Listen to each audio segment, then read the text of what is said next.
Kicking off the list at number 10, Diana gets ahead of the game. One of the changes to reality that occurs during the Flashpoint event is when Wonder Woman and Aquaman get married. I mean, it's great. I mean, well, not really. I mean, weddings are fun, I guess. I don't know. I hear shout and then I black out. It's so weird how that works. So this is the reality now where Bruce Wayne was shot and not his parents. And if that wasn't wild enough, Superman is now in a government lab having a not so relaxing time. And then we see Diana being saved by a sea monster from Aquaman. How lovely. A nice thing. This is great. We have nice things in this list already. Lovely. Ah, yes. Classic Wonder Woman. Nice. Nothing like getting cheated on and then having your head cut off. Adding injury to insult this time. And then she pops her crown off of her severed head and then places it nicely on her own head. A war of course follows between the Atlanteans and the Amazons, but it comes to a lovely conclusion when Wonder Woman stabs Aquaman in the back. And yes, I mean literally in this sense. And before we go on to number 9, guys, if you want to go ahead and give this video a like, that would be great. You're the best. Thank you so much for watching. Let's pop right back into number 9 right off the bat. Let's keep going. Number 9. Lockdown, Beatdown. Kingdom Come is a 4-issue miniseries that comes from Mark Waid and Alex Ross. It's an Elseworlds imprint. Now, in this alternate reality, 20 years into the future, our heroes have gotten a little older, so they settled into the retirement life. Now, these new anti-heroes stepped up, and new vigilantes, of course, soon followed. Some of them were children of the previous superheroes, so it goes kind of deep. See, Parasite breaks open a hero named Captain Atom, and you already know by his name how that's going to turn out if something like that were to explode. Boom! There goes Kansas, gone. No, literally, Kansas was gone. It was now just this wasteland. So this is when the Justice League comes in to save the day, or I guess turn the wasteland into a super prison too. That as well. So when you throw supervillains and superheroes into this alien tech super prison, there's gonna be a few fistfights, that's for sure. Number 8, Hard Feelings. This next one isn't exactly a bad deed, but it's too weird of a Justice League story to not include, so I'm gonna throw it in at number 9. One I'd rather not have in my brain all day, so let's just get it out of the way. So now we go to World's Finest Comics issue 289. So Batman and Superman decide to catch up on some bro time, you know, take a break from beating up bad guys, just have a heart-to-heart, see what's going on in here. Now this heart-to-heart is the start of a wild adventure. Now the issue is titled The Krill Way of Dying, and the dialogue itself is really good stuff actually. It highlights the mental health struggles that superheroes go through, you know, not being able to save everybody. It's meaningful, it's powerful dialogue, but what takes this issue to new heights, well rather new lows, is when Superman and Batman are interrupted by a meteorite crashing, and out of the meteorite emerges the Crew. Now the Crew, not what you imagine in your head off the bat. I can tell you that because the Crew, they're a bunch of space worms and they're attracted to sadness. That's how they found the two, because they were talking about super sad stuff and they're like,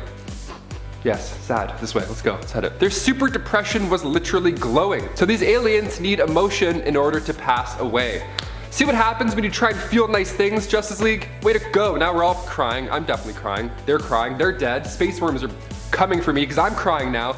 What a vicious circle. Number 7, Batman ignores Blue Beetle. So back in Countdown to Infinite Crisis, Blue Beetle had actually approached his super friends and teammates after he had discovered something called the OMAC Project. So he brought it to Batman's attention. But Bruce just doesn't really give a damn at this point. He brushes him off almost immediately. Well, the OMAC Project of course turned out to be something, and when Blue Beetle discovered it, he's all by himself and he doesn't live to tell the tale. If only Batman just took him seriously in this moment, things would have turned out a lot less ugly for him. I mean, I know Batman created this thing in the first place, so it's kind of fair that he didn't listen to him, but like before Infinite Crisis, the OMACs killed a lot of people. Shouldn't have just given him like 2 minutes to maybe explain. And the fact that Batman didn't just listen to his team member, especially when he already knew something was kind of going on, sounds like it's all on you, Batman. I don't want to be the guy to say it, but I was just the guy to say it. Number 6, Tower of Babel. JLA Tower of Babel is a Justice League storyline, and one of the best storylines in my humble opinion. Written by Mark Waid and illustrations by Howard Porter, Batman is the greatest detective alive. Odds are, if you're ever in a room with Batman, he's already thought out your every move and he's planned his accordingly. He's always 2 steps ahead. That's what makes him the best. He also just happens to be the sole reason that everything goes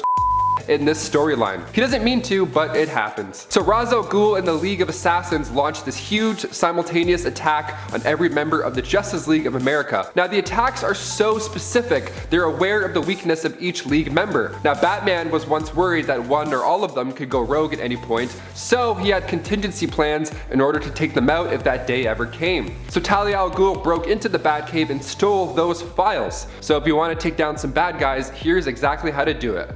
Thanks, Batman. The best files ever. Now we have all the deepest, darkest secrets. Cool. So Plastic Man gets frozen and then shattered. A specifically designed Vibra bullet hits the Flash in the neck and causes him to have seizures at light speed, which sounds like an absolute nightmare. And Superman gets exposed to red kryptonite, and sadly, many more get hit too. Number 5. Wonder Woman hunts the Huntress. The Injustice universe shows us a different side to our team members, sometimes a little darker than we're ready for. So in issue 21 of Injustice Gods Among Us Year 3, we find our main supers in a world that's not so bright. And when it comes to issue 21 of Injustice Year 3, DC shows us yet again how great Wonder Woman is at cracking that lasso of truth. It's just a matter of where she cracked it, that was the problem. Well, she wraps it around the neck of the Huntress, and the crack that we hear is exactly what you think. Bam. So Batgirl calls her out for being a murderer, even though she really didn't mean to do it. Accidents happen, especially in the middle of a battle, you know, it happens. I mean, the tension was high. The Huntress was punching through shields. Wonder Woman just reacted in a violent way. It happens, you're a superhero. I remember one time I wrist shot an orange hockey ball through a garage door thing. It's like, you know what?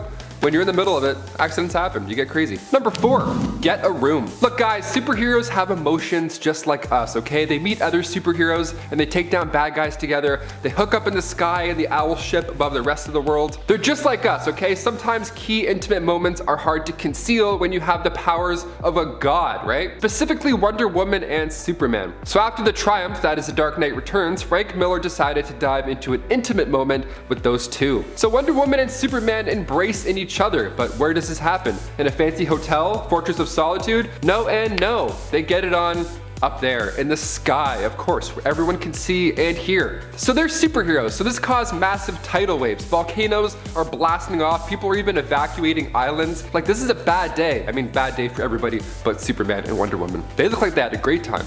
Number 3, Superman moves Atlantis. Injustice Gods Among Us issue 12 is the final issue of the first Injustice comic series written by Tom Taylor, and we see Aquaman just unleash the ultimate pain. He's not having an easy go at this time. He's unleashing armies on coastal cities. He's trying to show Superman that he has the power as well, and that he's not going to allow Atlantis to be taken over. So Superman is like, okay, you think you're the tough dude? No problem.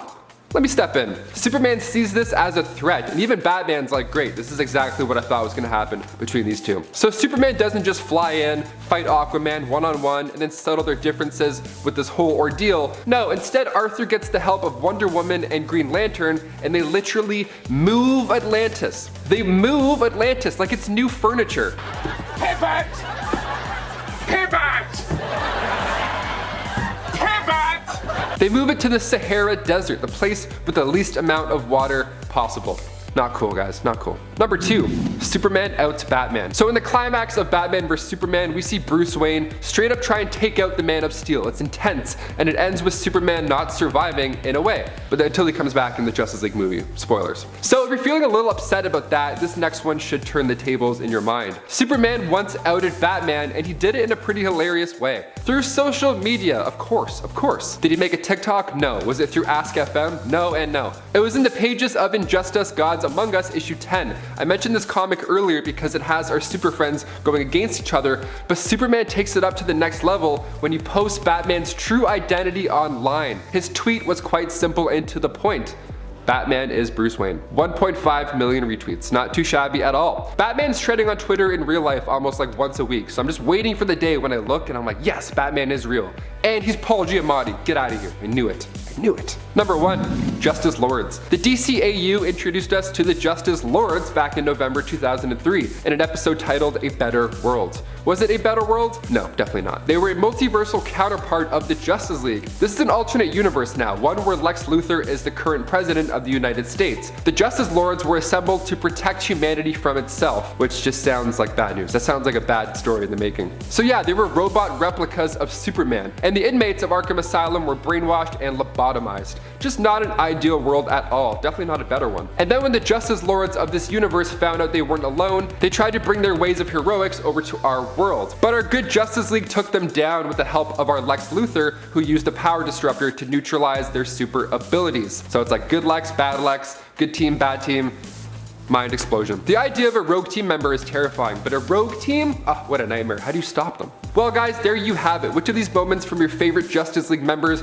do you wish never happened at all? Honestly, seeing the Huntress get her neck cracked that fast, I didn't see that coming at all. That was wild. Canon or not, that's living in my head rent free now. That's scary. Maybe it's because I have a long neck. Those comics hit me deep. I don't know. In a tent joining Reverse Flash. In Tales from the Dark Multiverse 1, Flashpoint, we see a world where Barry Allen died while attempting to get his speed back with Thomas Wayne in the Flashpoint timeline. This leads to Reverse Flash claiming to be the Flash and trying to end the war with the Atlanteans and Amazons by threatening them. Obviously, this doesn't work out because they're the goddamn Atlanteans and Amazons. So, in an effort to save himself, Reverse Flash races through time, changing events to create the world exactly how he wants it, which involves saving not only Bruce Wayne, but Martha and Thomas Wayne as well, resulting in a world without a Batman. Because, you know, Batman's gonna fight against Reverse Flash no matter what. So, just getting rid of Batman, this is the smartest thing any villain has ever done. Straight up. But on the final page of this issue, we see Eobard with all the new heroes he ended up creating and convincing them to join him, as we can see by the Reverse Flash symbols on their suits. Even Green Lanterns and Wonder Woman has one. This page also has a Superman and honestly, sick suit, but being controlled or I guess led by the Reverse Flash makes this utterly horrifying to think about, especially when you can see the other members of the Flash family racing behind Reverse Flash. Like, he finally got what he wanted. Eobard became the Flash, and now he has his own Justice League that serves his own purposes. This should have been higher. And at 9, expose Batman. While this seems like something any version of Superman would do if they turned bad, it's actually interesting to see that only the Injustice version of Superman actually did it. Yes, after getting fed up of Batman leading the resistance against his totalitarian regime, because, you know, that's a bad thing, Bruce, Superman tells the whole world that Batman is really Bruce Wayne. How does he do this, you may ask? Like a press conference, or like a world message, or like a video? No. None of the above. The dude just frickin' tweets. Superman, in just 4 simple words, tells the world that Batman is Bruce Wayne. Using those 4 words, actually, in that order. From the official Superman Twitter account, by the way. Dude doesn't even use his Clark Kent Twitter. Like, he's still hiding behind his identity, but he decides to out Bruce's. That's hypocrisy right there. But I guess that's all politicians. With over 2.5 million retweets and over 3.5 million favorites, this is certainly #1 on trending for sure. At least until Kim K posts a pic in like a sexy Batman costume, so that the whole Bruce is actually Batman thing moves to #2, and then the whole internet breaks again. And at 8, put Atlantis in the desert. Superman has his dark moments in Injustice. This especially includes Injustice Gods Among Us #12, written by Tom Taylor with art from Mike Miller and Tom Denerick. Injustice Gods Among Us 12 shows readers Aquaman unleashing Atlantean armies on coastal cities around the globe as a way to show Superman that, you know, it's not gonna happen. Atlantis will not be taken. Superman, of course, takes this as a threat, because of course he does, and you know, Batman knew this would happen. But Aquaman, being Aquaman, refuses to back down, and Superman decides to teach him a lesson. But rather than actually like attacking and probably killing Aquaman, Superman enlists the help of Wonder Woman and the Green Lantern to literally lift Atlantis from the ocean and set it down in the middle of the Sahara Desert, as far from water as he could possibly get on Earth. Honestly, he might as well just put them in space, although that would just be like direct murder and everyone would have gotten mad at that. But like, honestly, I don't think Superman is above that. This guy is a frickin' monster. And it's 7, killing Green Arrow. Being as powerful as he is, it's important that Superman keeps a tight grip on his sanity and his powers, because, you know, a huge part of the reason that Clark trusts Bruce with shards of kryptonite is because he knows that he can end up being used as a weapon or just going crazy if Lois dies. In this case, he wants Batman to stop him using that kryptonite. However, when Superman goes too far, sometimes nobody's actually there to stop him.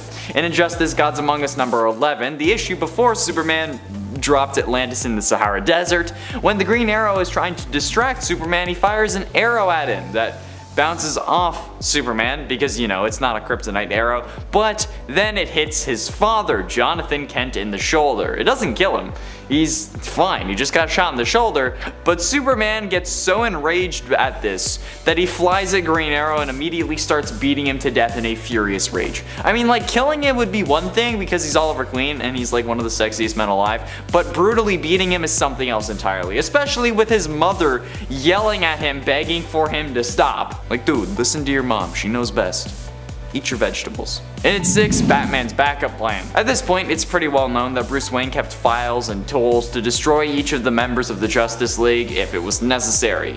Though Clark, like I said, wants Batman to have this ability since he fears himself if he ends up getting manipulated or whatnot, like literally every time Brainiac shows up. But the other Justice League members have not given Batman their information or like been like, yeah man, you can do that. In JLA, The Tower of Babel by Mark Waid and Howard Porter, Batman is shown to keep secret records of how to completely destroy each and every member of the Justice League. These records are then taken by Ra's al Ghul and used to decimate the League, proving an ultimate betrayal on the part of Bruce Wayne. Okay, I get it, like I understand the desire to be prepared since, you know, people in this universe seem to be turned by villains like Brainiac on a regular basis, but that's what Task Force X is for. That's why we have a whole game called Kill the Justice League. You don't need to have like a super secret, this is how you kill all of us hard drive that just begs for every single villain to try and steal it. Like, it's kind of stupid how you thought that was a good idea.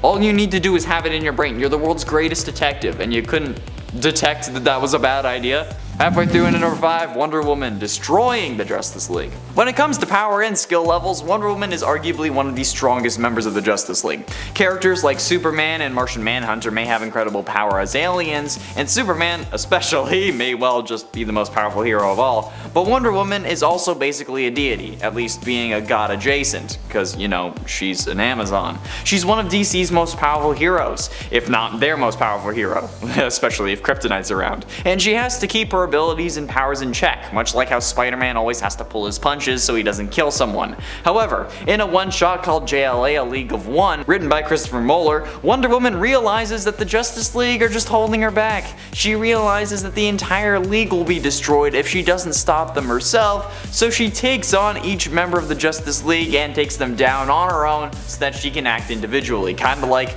a mini version of Marvel's Civil War but on a much smaller and less daunting scale. Though understandable, this is still an initial betrayal and a major hurt. Luckily for Wonder Woman, her team does forgive her because, you know, she didn't actually kill them. Maybe she was just having a midlife crisis, we don't know. In at 4, Aquaman and Wonder Woman War. Ha, it rhymes. Ah, look at that, I managed to squeeze 2 Flashpoint numbers onto this list, hell yeah. I mean, they're different Flashpoints, but still.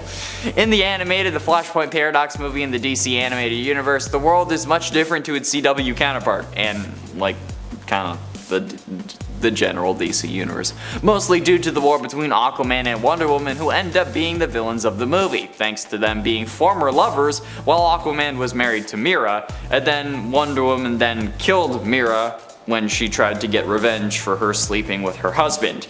But to be fair, she also wears Mera's crown after she kills her, so it's not really like it was like, oh yeah, it was self-defense. However, this war actually resulted in the destruction of the planet at the exact moment that Barry was able to get enough speed back to get back into the Speed Force and set everything straight. It's a really suspenseful moment where Reverse Flash had just been killed by Batman, so Barry would have enough speed to run back and stop himself from saving his mother. He managed to get into the Speed Force just before the world's destruction caught up with him. It's absolutely insane. It's very Justice League Zack Snyder cut-esque. However, I'm pretty sure they got it from this movie either way. He managed to get back into the Speed Force before the world's destruction, and then the world was destroyed. But, so yeah, it's a bad thing, okay? Even if the Justice League isn't really a thing in this universe, it was still their fault. Getting close to the end, in at number 3, Injustice. I think the whole Injustice Earth is enough of a sin to earn a spot on this list. Just the entirety of the Injustice world is truly an injustice. In a parallel universe, the Joker tricks Superman into killing his pregnant wife Lois Lane and detonating a nuclear weapon that destroys Metropolis, killing millions of people. Mad with grief and rage, and because, you know, Lois Lane died in this universe, Superman goes dark and murders the Joker, quickly losing his moral compass. 5 years after this moment, Superman has formed the One Earth regime to enforce global peace through fear, and rules the Earth as a ruthless dictator with an iron fist. Or I guess a steel fist. Get it? Because he's the Man of Steel. Anyway, alongside many other heroes and villains, he recruited or forced into joining him and killing any who oppose him. Batman ends up establishing the insurgency, which is actually supposed to oppose Superman's regime, and then that's why he exposes his identity. But then the ensuing war between the factions just leaves the Justice League disbanded. But either way, this is probably one of the darkest timelines. Penultimately, in at number 2, ruled the world. Usually when people talk about Superman ruling the world, they're talking about injustice. And while that is a great story and an example of what can go wrong with superheroes, the story of the King of the World is actually a good cautionary tale about Superman other than injustice. In the late 90s, this story features a series of prophecy-like dreams that make Superman realize that his regular MO of just flying around and waiting for disasters to happen isn't really working. And Kal-El decides to be a little more, proactive. In this case, that means building a series of spy satellites to survey Earth, helping Superman keep track of everything that's happening all at once, and then giving up his life as Clark Kent to work as Superman full time. Sleep deprived and losing his grip on humanity, Superman starts interfering more and more in Earth's affairs, toppling extremist governments and even changing the weather. When he realizes that he still can't be everywhere at once though, the Man of Steel deploys an army of Superman robots to help maintain law and order. Again, making him a benevolent dictator. Only snapping out of it when he gets a kiss from Lois Lane. None of the Justice League really tries to stop him either. They just kind of accept it, which is surprising, especially for Batman. Although I find it funny how the Man of Steel deployed Men of Steel. And finally, in at number 1, getting Alfred killed. Look, after Bruce Wayne loses his parents, Thomas and Martha, he's a young boy, okay? The only person who can truly take care of Bruce is Alfred Pennyworth, the Wayne family butler. However, Alfred ends up becoming like a second father to Bruce, raising him to adulthood and caring for him throughout his entire life. He also cares for Bruce's children, as a grandfather, and sometimes even more of a father than Bruce to them. Alfred is incredibly important to Bruce, and probably the only family that the man truly has left. But in Injustice Year 5, number 23, Alfred is spending his birthday alone at Wayne Manor. Unbeknownst to him, Superman has sent the supervillain Victor Zsasz to interrogate him, an altercation which will ultimately result in Alfred's death. I know it was the Injustice Earth, okay, and Supes is a horrible person there, but honestly, think about it. This is the worst thing that Superman, and by proxy his Injustice League, has ever done. Because Alfred is the purest character in all of DC Comics. And in the moment that Alfred died, so did a piece of the DC universe. It doesn't matter if it was in one of infinite Earths and it was one of infinite Alfreds, none of them deserved this. Alright, at number 10 we have the very silly but nonetheless evil Super Enemies. In the 1970s animated TV show Super Friends, there's an episode in 1979 called Universe of Evil, where Superman travels to an alternate universe to meet the evil counterparts to the Super Friends, very creatively named the Super Enemies. And the team is made up of all those bad guys we've all known so well and grown up with. You know, like Aquaman with an eye patch, and tinted red Batman, and oh, who could forget the iconic alien monkey Gleek. What a trailblazing team of supervillains they were. But as much as I roast them, they do actually pose a decent threat to Superman in this storyline, to the point where they team up with the military armed with kryptonite weapons, and even bring in their own version of Superman, giving our Superman a good old run for his money. But luckily, Superman Prime finds something called an antimatter flask, which turns all the super enemies back to being good again. Thank God Aquaman retires that eye patch and is no longer so intensely menacing looking.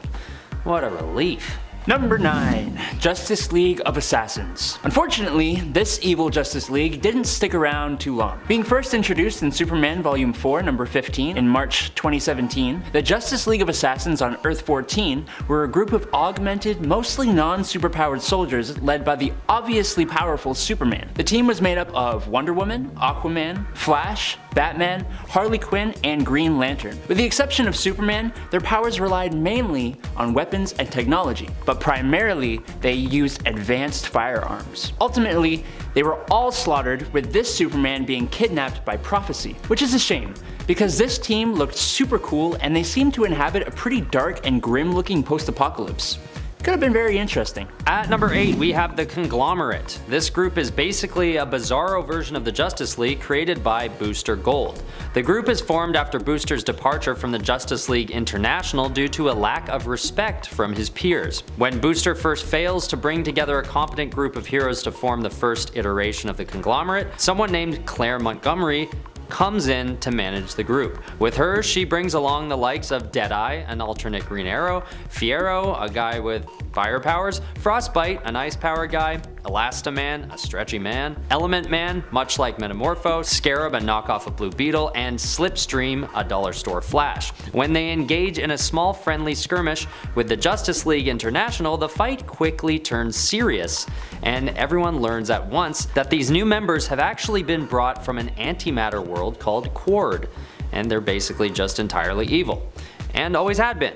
Luckily, the JLI take them down, but it's a close one. Number 7, Squadron Sinister. This isn't so much an evil alternate Justice League as this team actually appears in the Marvel universe. But I'm gonna count it because I'm just stubborn like that. The original Squadron Sinister was created as a sort of obvious play on DC Comics Justice League characters Superman, Batman, Green Lantern, and the Flash, with the characters Hyperion, Nighthawk, Dr. Spectrum, and the hilariously named Wizard, respectively. The team was created by the Grand Master after he encountered the Squadron Supreme, and they first appeared in Avengers number 69 when they were pitted against the Avengers in a game between the Grand Master and Kang the Conqueror. They're bad guys who are counterparts to 4 members of the Justice League. I gotta stop justifying my reasons. They're on the list. Argue with me down below if you don't like it. Alright, at number 6 we have the Justice Lords. Appearing in the animated series Justice League in the episode titled A Better World, this evil team is led by a radicalized Superman. Radicalized because he witnesses Lex Luthor murder the Flash and threaten nuclear war. So, Superman decides he'd abandon the typical hero's code of conduct and kill the bald tyrant himself. And in this alternate universe, Lex Luthor isn't just some super rich supervillain working away in hiding, he's actually worked his way to becoming the President of the United States. So, after his death, there is a power vacuum to be filled. And who would be better rulers than this evil alternate Justice League? No one. They didn't think so anyway, so they take over and put in place a totalitarian government with the justification being that they are protecting humanity from itself. And they start calling themselves the Justice Lords, which, I mean, you should sort of know you're the bad guys when the word Lord is in your title.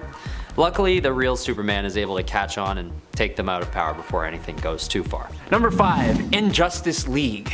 Okay, so we have the Crime Syndicate of America, but there was also a team of villains put together to fight that team of villains. So, sort of technically making these villains heroes, but also not really because they're still villains. Right? The important information here is that the Injustice League, at least the one I'm referring to, was formed to combat the Crime Syndicate of America from Earth 3. The team's villainous members included Bizarro, Black Manta, Black Adam, Catwoman, Deathstroke, Sinestro or Parallax, Captain Cold, and they were formed and led by Lex Luthor. The team first appeared in Forever Evil number 3 in January of 2014 when the Crime Syndicate of America invaded the Prime Earth universe and tried, and very nearly did, take over the world. At number 4 we have the Injustice Syndicate. I know, lots of groups with Syndicate and Injustice in their names. Well, that's because this evil version of the Justice League actually exists as a sort of combination between the Injustice League and the Crime Syndicate, both of which are included in this list respectively. Appearing in Batman the Brave and the Bold, in the episode called Deep Cover for Batman, Batman manages to travel to their evil dimension and infiltrate their operations disguised as Owlman. He sees that this group comprises of an evil version of himself, along with other evil alternate versions of other heroes he knows and works with. While eavesdropping, Batman learns of their plans to, destroy other universes entirely, which of course, he feels is something he needs to put a stop to. and it can't wait, naturally. So he decides to take all of them on himself, and because he's Batman, and it is his TV show after all, he wins. Those universes can thank him later. Number 3. The Joker League. In Emperor Joker #1 of October 2000, the Joker has gained 99.99% of the reality warping powers of the 5th dimensional being, Mr. Mxyzptlk, and he used them to completely warp the world into an insane offshoot of our real world. In this Joker world, he has put together an evil, insane version of the Justice League called the Joker League of Anarchy. The team members include some characters we've seen before, such as Bizarro #1, Enigma, who's the Riddler, Gravedigger Lad, who is actually Jimmy Olsen, Lois Lane, Harley Quinn, and Poison Ivy. He has also created completely new characters that are wholly original to this story: Ignition, Bounty, Schism, and Scorched. He even has Lex Luthor as a jester. They are basically just the henchmen of this already pretty much all-powerful version of the Joker. Just another way of keeping him entertained, it seems. At number 2, I'm putting the Injustice League from the video game Injustice: Gods Among Us. Most of us already know how this story goes, but in case you don't, this is one of the cooler and more well-written storylines about an evil alternate version of the Justice League. In most cases on this list, these evil groups are created by an alternate reality, which is always fun but pretty simple to come up with. But this storyline shows a radicalized Superman leading the Justice League to the dark side. And like I said, this isn't because he's an evil version of Superman or one that's possessed by some evil force. He's genuinely turned to evil after the Joker tricks him into killing Lois Lane. So to combat this new unexpected evil force, Batman decides to bring in other members from the Justice League from another universe, and the result is some pretty great fighting gameplay. And right as the game was being released, a comic book series of the same name was also being released in tandem, serving as a prequel to the game, where you can derive general story points from the game itself. Most of the backstory I just explained actually comes from the comics. It's cool to see the video game and comic book worlds working in tandem, and they make a pretty cool new storyline that I figure has to be ranked pretty high on this list. Number 1. The Crime Syndicate of America. The Crime Syndicate of America hails from the strength-obsessed Earth 3, and is a twisted, evil version of many characters who make up the main universe Justice League of America. Its members include Ultraman in place of Superman, Thomas Wayne Jr., aka Owlman, and Alfred Pennyworth as the Outsider, Superwoman, who was Lois Lane at one point and Donna Troy at another, the cowardly Harold Jordan and vengeful John Stewart, who are both Power Ring, which are evil Green Lanterns, at different times, John Allen and John Chambers separately also as Johnny Quick, Atomica, Sea King, Deathstorm, Grid, and John Johns. They come into contact with the main universe many times, and they almost always spell out bad news, as you'd expect from the antithesis to the Justice League of America. Number 10. Conglomerate. The Justice League doesn't always have to consist of the same roster. I mean, don't get me wrong, I am a huge Batman and Superman fan, but there is also a smaller and less powerful team called Justice League International. And Mark Waid and Rod Wiggum had them face their evil duplicates in 1992. In the previous story, Booster Gold had just left the JLI to found his own corporate-sponsored team called the Conglomerate. Now that didn't work out too well, and the owner decided to pull new heroes out of another reality to form a new conglomerate of Deadeye, who's an alternate Green Arrow, Fiero, an alternate Fire, Frostbite, aka Ice, Elastaman, aka Elongated Man, Element Man, aka Metamorpho, Scarab, an alternate Blue Beetle, and Slipstream, an alternate Flash. The conglomerate decided to challenge the JLI to a quote-unquote friendly competition that quickly turned violent when they realized the new conglomerate were all from Quard, an evil antimatter world. The JLI managed to get them back into their own world, but it was a very close call to say the least. Check out the first appearance of the conglomerate in 1991's Justice League Quarterly number 1, or feel free to skip ahead to 1992's Justice League Quarterly number 8 for the fight of a lifetime. Number 9. The Super Enemies. Starting off our list today with a dark Justice League with no comic origins comes the Super Enemies, an alternate universe version of the Super Friends devoted to the cause of deceit, injustice, and terror. The team consists of Superman, Batman, Wonder Woman, Robin, Aquaman, Zan, Jaina, and Gleek. However, they have no morals and are just evil mirrored versions of the Super Friends. In the episode they're featured in, the Super Friends meet these evil duplicates in the Hall of Evil, which is their Hall of Justice. The Super Enemies frequently taunt the authorities, who are powerless to stop them, although the civilian police are actually equipped to just straight up take them down, as they have kryptonite lasers to stop evil Superman. The Superman of the Super Friends universe first met them when he was mysteriously transported into their universe while trying to stop a volcano from erupting, while their there Superman was transported into the Super Friends universe. As Superman tried to escape from these super enemies and the military armed with kryptonite weapons, the evil Superman was transported to the real universe to fight the Super Friends. Superman Prime ended up getting an antimatter flask that switched them back, which was good news for everyone. And then later on, Lex Luthor organized his own Legion of Doom to be the real anti-Justice League, and it had a much better name. Check out the one-off appearance of this evil team in 1979 Super Friends episode Universe of Evil. Number 8. Flashpoint. In an effort to stop his mother's murder, Barry Allen created the Flashpoint timeline, a significantly darker reflection of the main DC universe and one of my favorite DC storylines to date. In this timeline, Thomas Wayne becomes Batman after Bruce is killed instead of him, Wonder Woman is like a tyrannical ruler of the Amazons and is locked in a crazy war with Aquaman because she killed his wife, and Superman is nowhere to be found, which means the Justice League technically doesn't exist, and honestly, what's darker than that? Probably a decent amount because this is only number 8, but anyways. If you're not familiar with this timeline, then I highly recommend you check it out for yourself. It is such a good one. All I'll say is that by the end of the series, several major characters are dead, and then in the expanded universe of the Flashpoint timeline, even more characters are revealed to be dead. It's just nuts. Thankfully, Barry managed to fix things before it was too late, but that wasn't enough to erase the Flashpoint timeline completely.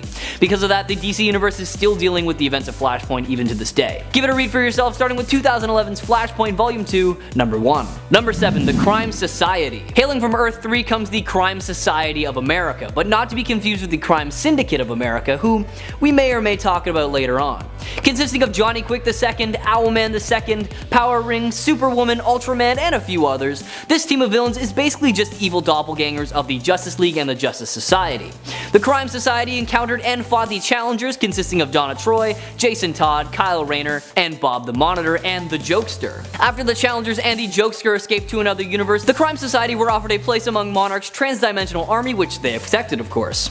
The Crime Society went on to fight on Earth 51 and battle the Monitors. When Superboy Prime subsequently caused the destruction of Earth 51's reality, it's unknown if any of the Crime Society were able to actually survive that. Now while we're waiting to hear their fate, why not check out their story for yourself, starting with 2007's 52, Number 52. Number 6. Kingdom Come Justice League.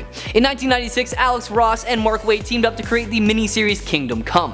This miniseries was set in a near future where the traditional heroes of the past came together to stop the brutal superheroes of the new generation. The new Justice League of elderly but still very strong heroes like Superman and Green Lantern set up a prison to hold rogue heroes and supervillains alike. Unfortunately, the Gulag erupted in a riot between metahumans that threatened to destroy the entire world, and that caused, let's just say, a little bit more trouble for these geriatric heroes.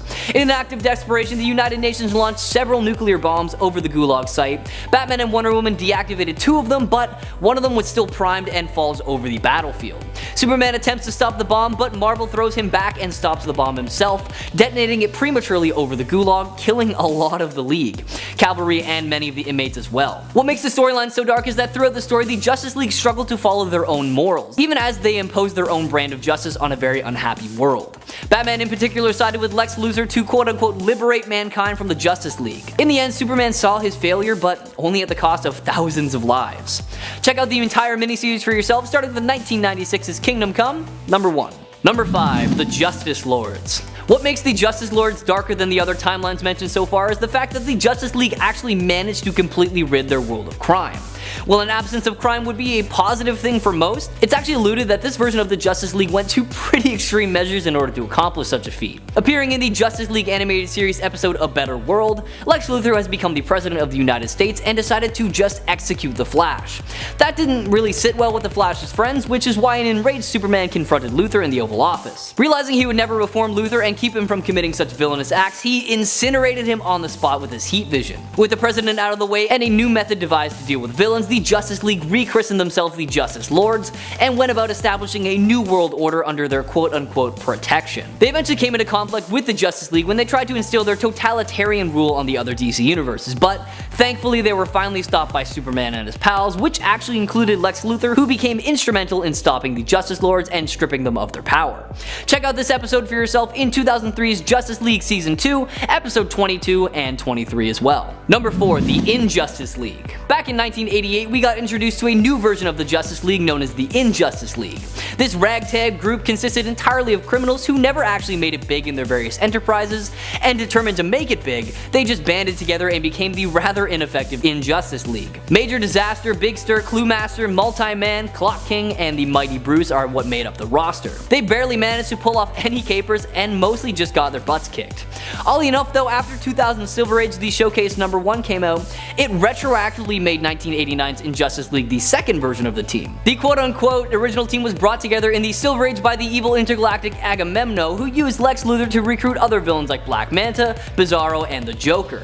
This Injustice League was way more effective and even managed to switch minds with the JLA on one occasion. When the Justice League managed to switch back, they erased the memory of the event from the villains' minds completely. Check out these two teams in 1989's Justice League International #23, or head over to 2000's Silver Age Showcase #1. Number 3, Injustice Justice League. Now I think everyone can agree that no other timeline has featured more DC character deaths than the Injustice timeline. After the Joker takes virtually everything from Superman, the Man of Steel finally cracks and just kills the Clown Prince of Crime. From there, heroes continue to devolve into their worst selves, with a fair split maintaining their moral codes and principles. In the video game and comic franchise Injustice Gods Among Us, the Justice League still calls themselves by that same name, eventually changing it to the Regime though. But that's about the only similarity between the two universes, because the Injustice universe is about as dark as it can get. Superman loses his cool and just thrusts his hand through the Clown's chest after the Joker destroys Metropolis, killing Lois Lane. As you might imagine, this not only kills the Joker but surprises Batman and everyone else around him. Superman decides he is fed up with the old way of doing things and sets out to create a new world order under his totalitarian rule. Superman reforms the League after opposing Batman and many of his other former friends. In the end, it's actually the Dark Knight who succeeds in recruiting Superman from the regular DC universe, who comes in to defeat his darker alter self. Now if you're not familiar with this storyline, check it out for yourself, starting with 2013's Injustice Gods Among Us #1, or honestly just head back and play through the games one more time. Number 2, The New Reichman. Ever wonder what would happen if Superman didn't crash land in Kansas and instead he crash landed in, I don't know, Germany?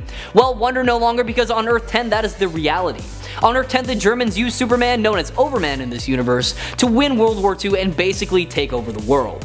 As a champion of Germania and the leader of the New Reichman, Overman is accompanied by Brunhilde, Earth 10's Wonder Woman, Leatherwing aka Batman, Blitzen aka The Flash, The Martian, Martian Manhunter, Underwater Man aka Aquaman, and Overgirl aka Supergirl, who was unfortunately killed in battle. Alongside the German forces, Overman conquered the world in less than 20 years, after which he decided to leave the Earth for a while. 3 years later, he returned with a clear head and saw all of the damage he helped cause and became an advocate against all that he once stood for, well, still working alongside them for some reason.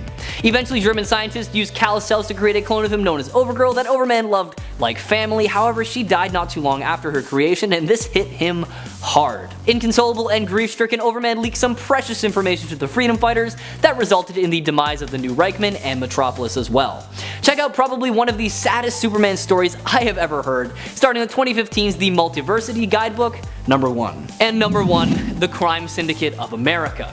Consisting of Ultraman, Owlman, Superwoman, Johnny Quick, and the Power Ring, the Crime Syndicate of America is the first alternate version of the Justice League to ever come to life following the events of Crisis on Infinite Earths. That event erased the multiverse but left the Antimatter universe, also known as the Quardian universe within DC's continuity.